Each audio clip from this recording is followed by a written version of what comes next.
Ce que personne ne vous dit sur le péché habituel et le salut. Il y a des péchés que l'on confesse 1000 fois, et qui reviennent comme des ombres fidèles. Tu pries, tu pleures, tu promets mais la tentation frappe à la même porte. Et parfois, tu te demandes, suis-je vraiment sauvé, si je tombe encore? Le silence de Dieu dans ces moments peut sembler lourd. Mais écoute bien, le combat que tu vis n'est pas la preuve de ton éloignement. C'est la preuve que la grâce travaille encore. L'apôtre Paul lui-même a crié. Je ne fais pas le bien que je veux, et je fais le mal que je ne veux pas. Romains 7, 19. Ces mots ne sont pas seulement ceux d'un homme, mais d'une humanité entière qui gémit entre deux mondes, celui de la chair et celui de l'esprit.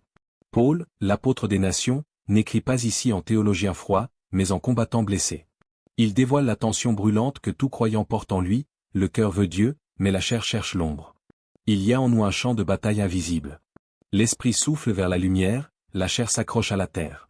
Et chaque jour, cette lutte reprend. Paul n'essaie pas de te condamner, il t'invite à comprendre le langage de la guerre intérieure. Ce conflit n'est pas une anomalie de la foi, il en est la preuve vivante. Car celui qui ne ressent plus cette tension a déjà cédé.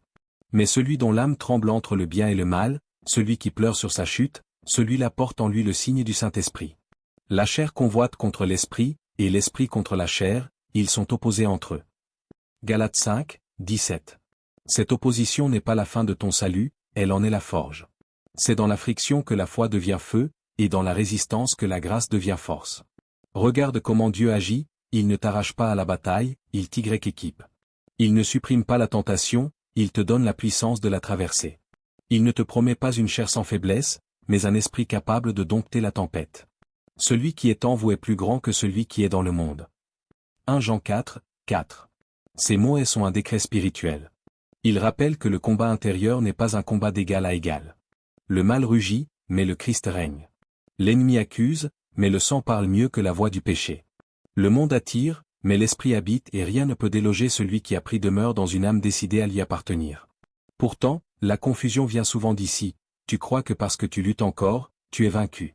Mais la guerre spirituelle n'est pas la défaite spirituelle. La guerre, c'est le signe que tu refuses la capitulation. La défaite, c'est quand tu cesses de te battre. Dieu n'appelle pas des cœurs parfaits, il appelle des cœurs en combat. Le péché habituel est une prison, oui. Mais regarde bien, la repentance répétée est déjà une clé. Chaque fois que tu t'agenouilles, le ciel s'ouvre. Chaque fois que tu confesses, la chaîne se fissure. Chaque fois que tu pleures, une pierre tombe du mur intérieur. Le diable te murmure, tu recommences encore? Tu n'es pas digne. Mais le Christ te répond, reviens encore. C'est moi qui t'ai rendu digne. Le monde compte tes chutes, Dieu compte tes retours. Et dans cette arithmétique divine, la persévérance pèse plus que la perfection. Saint Jean Chrysostome disait, ce n'est pas le péché qui perd l'homme, mais le désespoir du pécheur. Tant que tu reviens, le mal n'a pas triomphé. Tant que tu tends la main, le Seigneur t'élève. Le plus grand mensonge de l'ennemi, c'est de te faire croire que ta faute te sépare de Dieu. Mais l'Évangile crie plus fort, ta faute est l'endroit même où Dieu vient te chercher. L'histoire du Fils prodigue ne parle pas d'un pécheur exceptionnel, elle parle de nous tous. Le Père ne ferme pas la porte, il guette au loin, chaque jour, les traces de ton retour. La route du salut n'est pas pavée d'impeccabilité, mais de fidélité renouvelée. Et si tu te dis, mais je tombe toujours au même endroit. Souviens-toi, Dieu ne mesure pas ta foi à ton absence de chute, mais à ta capacité de revenir à lui sans te lasser. C'est ainsi qu'il purifie ton âme non par la perfection immédiate, mais par la persistance de ton amour. Les saints n'étaient pas des êtres sans tentation. Saint Antoine du désert affrontait des visions démoniaques chaque nuit. Saint Augustin confesse ses luttes charnelles avec des mots brûlants. Même après la conversion, leur chair les tirait vers le bas. Mais ils ont compris une vérité essentielle, le combat est déjà grâce. Car seule une âme vivante sent la morsure du mal. Seul un cœur habité par l'esprit peut percevoir la gravité du péché. C'est pourquoi la lutte ne doit pas t'humilier, mais t'éveiller. Elle est le signe que tu appartiens à un royaume où l'on ne se résigne pas. Le soldat de la lumière ne se repose pas tant que la nuit subsiste. Et le disciple du Christ ne cesse pas de prier tant que le péché tente encore son cœur. Marchez selon l'esprit, et vous n'accomplirez pas les désirs de la chair. Galates 5, 16. Ce verset n'est pas un ordre impossible, c'est une promesse voilée. Marcher selon l'esprit, c'est avancer dans la direction de la sainteté, pas en avoir déjà atteint la destination. Dieu ne demande pas la victoire immédiate, mais la fidélité continue. Il n'attend pas des anges, mais des enfants qui tombent et se relèvent.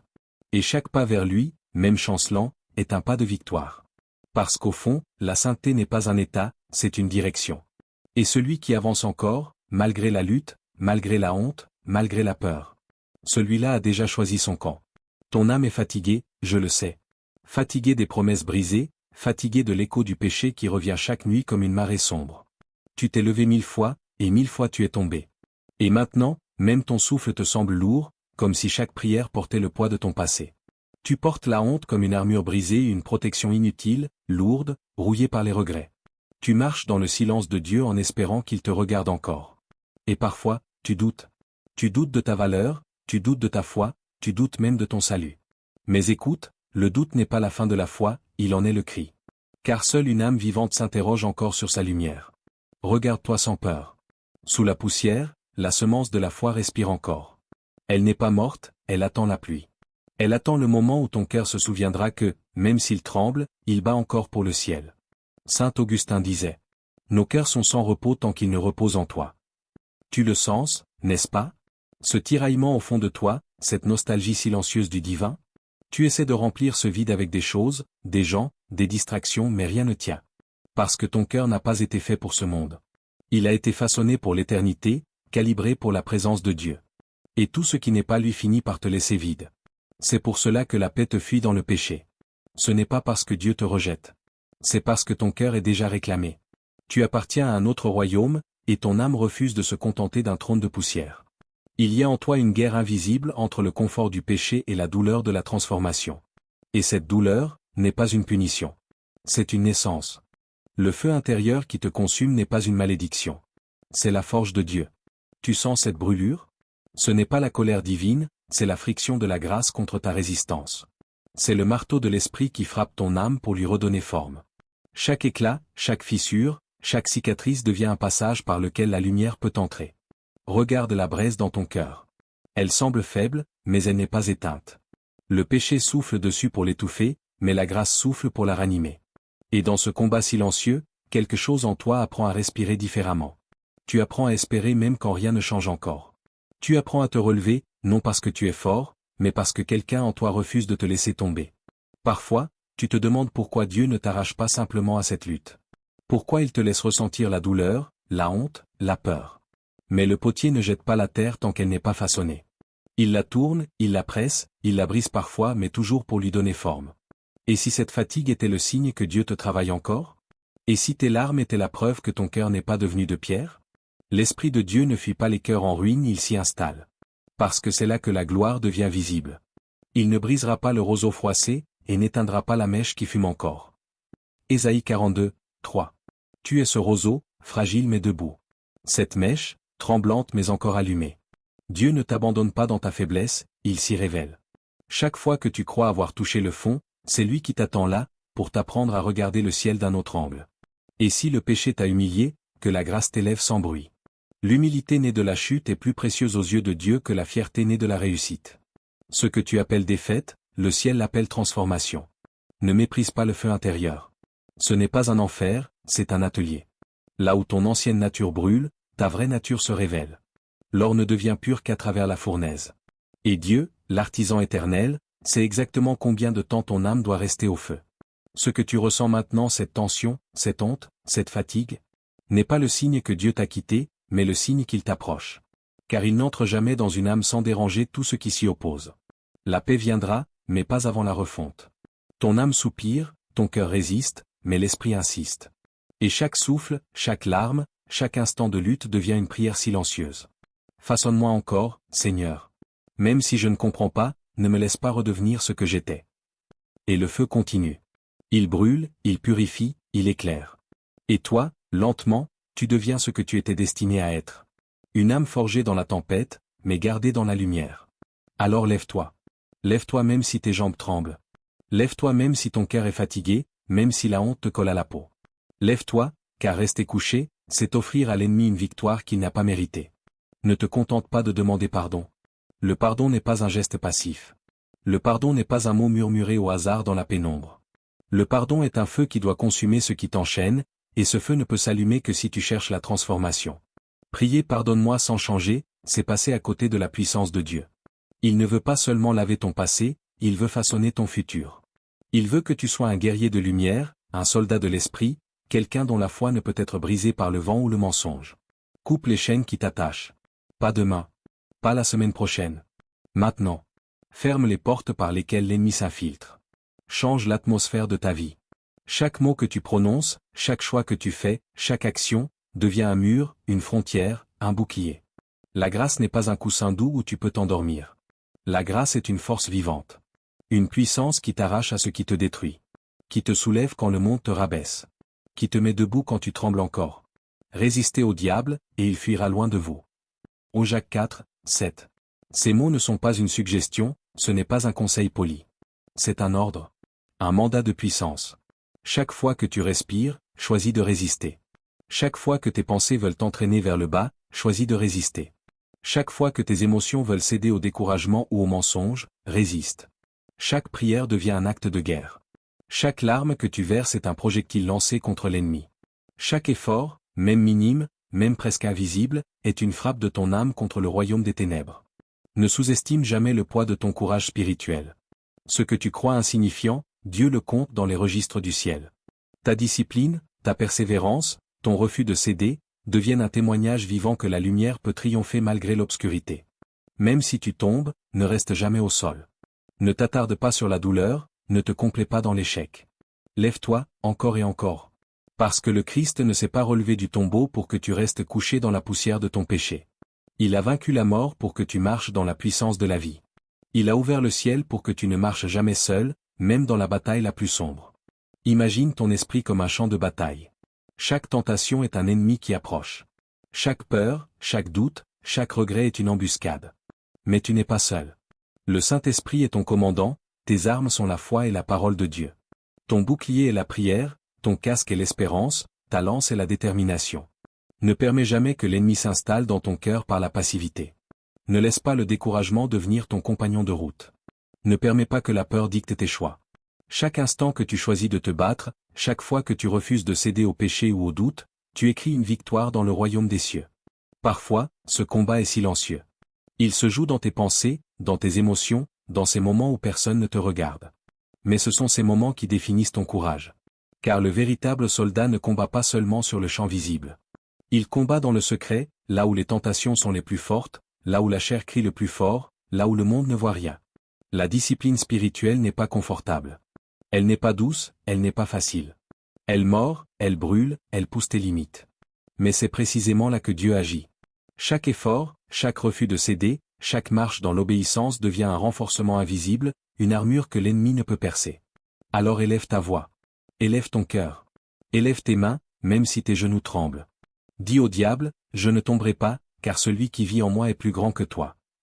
Et quand tu marches dans cette puissance, quand tu refuses de céder, tu crées un espace où le ciel descend, où la victoire devient visible, où ton âme se remplit de courage. Ce n'est pas une bataille unique. C'est une série de combats. Chaque journée, chaque instant, chaque choix. Et si tu choisis de te lever, de résister, de prier, de marcher, tu transformes ta vie en un champ de victoire spirituelle. Pas pour te glorifier, mais pour honorer celui qui t'a racheté. Alors lève-toi. Non pas demain, non pas quand tu te sentiras prêt. Lève-toi maintenant. Frappe les chaînes, ferme les portes, domine tes peurs. Car le Christ est à tes côtés, et son pouvoir dépasse tout ce qui pourrait te retenir. Marche, avance, combat, et laisse ta foi devenir une tempête qui balaie tout obstacle. Alors, laisse-moi te poser une question. Pas une question simple, pas une question que l'on balaie d'un geste de la main. Une question qui traverse les profondeurs de ton âme, qui frappe là où tu ne veux pas regarder. Que ferais-tu si ta foi dépendait d'un seul choix, aujourd'hui? Pas demain, pas quand tu te sentiras prêt. Pas quand tout sera clair ou confortable. Mais aujourd'hui, maintenant, à cet instant où ton cœur hésite entre le péché et le repentir, entre l'ombre et la lumière. Continuerais-tu à tolérer le péché, à faire semblant que tout va bien, à remettre à plus tard ce qui ne peut plus attendre? Ou saisirais-tu la main du Sauveur, encore une fois, malgré tes faiblesses, malgré tes chutes répétées, malgré la peur qui te serre la poitrine? Souviens-toi. Ce n'est pas ta chute qui définit ton histoire, mais ta foi dans le Dieu qui te relève. Ces mots ne sont pas une consolation douce, ils sont une proclamation qui résonne dans le temps et dans l'espace de ton âme. Tu peux tomber, tomber encore, tomber 1000 fois, mais chaque chute peut devenir une marche vers le ciel si tu tends la main et choisis de te relever. Même si tu luttes, même si le doute t'assaille comme une tempête furieuse, même si la honte te semble insurmontable, Dieu n'a pas fini avec toi. Son regard ne se détourne pas, même quand le tien se voile de peur. Sa main ne se retire pas, même quand tu trembles à t'agenouiller. Et sa voix n'est jamais silencieuse, même quand tu crois qu'il t'a abandonné. Le combat que tu portes, ces nuits où tu te débats contre toi-même, contre tes habitudes, contre tes regrets, ce combat n'est pas la fin. Il est la preuve vivante que la victoire est déjà en marche. Chaque effort que tu fais pour résister au mal, chaque cri de ton âme vers le ciel, chaque prière que tu murmures dans l'obscurité, devient une pièce du plan de Dieu. Même ton plus petit pas vers la sainteté participe à la victoire du royaume.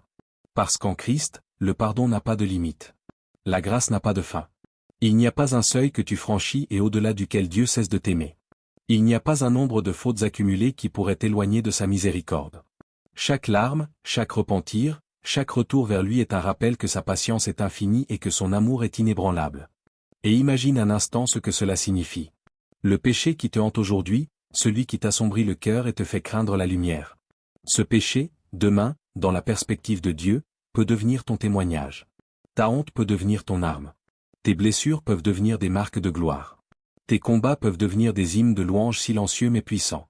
Le Christ n'a pas relevé son corps du tombeau pour que ton esprit reste cloué au sol. Il ne t'appelle pas à te contenter de survivre dans la peur et la culpabilité.